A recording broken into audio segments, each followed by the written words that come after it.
So these are the components for the base: the table clamp, the articulated arm, the main pillar, and a component which joins these two together. And now I'm going to show you how to put all of this together.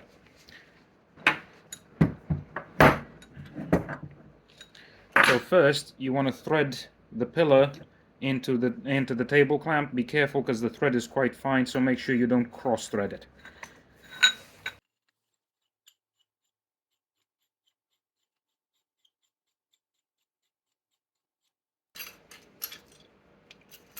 So then you want to undo the clamps.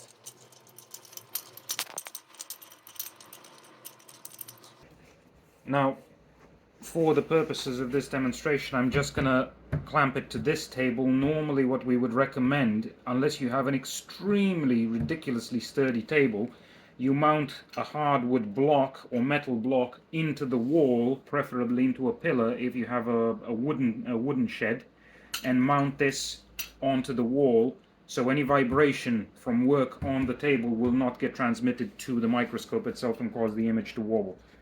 So now I'm just going to clamp this to the table like that and make sure everything is tightly clamped like that, so everything's nice and sturdy. Insert the stop collar and just put it temporarily about halfway.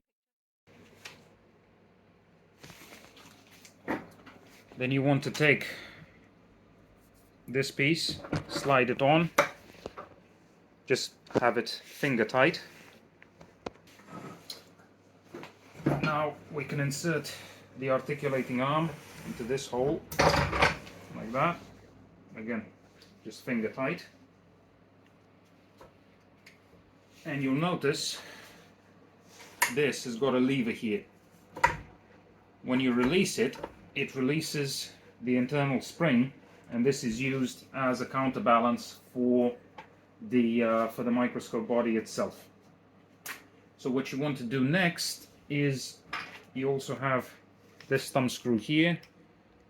This screws into this part, and again just finger tight.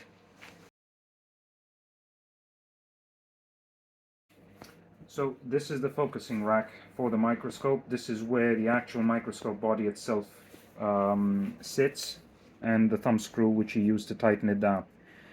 This shaft here, this component, can be mounted in various positions. So you can have it here, you can have it vertically like that, whichever position you choose, or alternatively you can even have it upside down here. We'll just use this position at the moment, and this thumb screw helps prevent it from falling out. So you just want to have that nicely screwed down so this doesn't fall through. This is the focusing adjustment, and this is how you adjust the tension. So normally you would just focus up and down. If you find this too stiff or too loose, if you do it counterclockwise, the tension releases, so it's a lot smoother to focus. But with a lot of weight on the microscope, you might see that it starts to creep. Or alternatively, clockwise increases the tension and makes this assembly more rigid. It's up to you how you choose to set it up. At the bottom of this component there is a set screw. You use this Allen key to loosen it and to tighten it. So you loosen it, and this allows the focusing assembly to pivot. Once you found the right position for it, you just lock it in place. This smaller Allen key goes into the side of the pivot here, but you shouldn't need to adjust that one.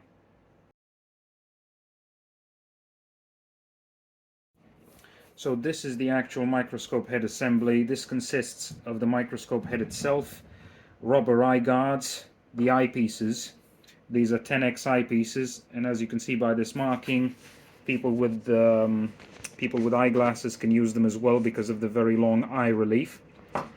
And this, as a 0.5x auxiliary objective, this not only increases the working distance of the microscope, but it also provides you a smaller magnification factor and a much larger field of view. So now we're going to assemble these. First thing you want to do is take off the protective cap at the front, screw in the auxiliary objective. It's not a necessity to always have this. It just depends on the detail you want to work on and the size of the specimen. So for demonstration purposes, let's just screw this on. Again, be careful not to cross thread it. Like that. You don't need to tighten it very much. Take off the covers for the eyepieces. Insert the eyepieces. You can install the rubber eyepiece guards if you so wish. These are installed like this. They just clip on, or you can leave them off. It's entirely up to you. And then what you want to do is insert the microscope, so this is the clamping surface here, into this, and just lightly finger tighten everything. Not a lot of force is required.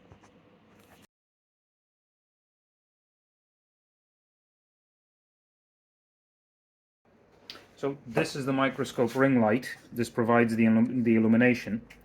What you want to do is back off these little thumb screws.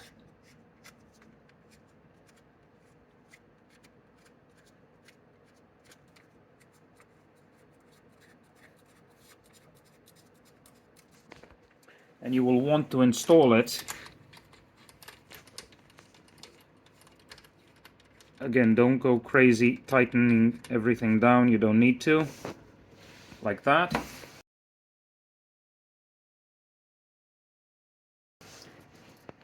And the adapter. This one has a UK plug, but you could just as easily use this with an adapter worldwide. So you want to insert the jack into this end.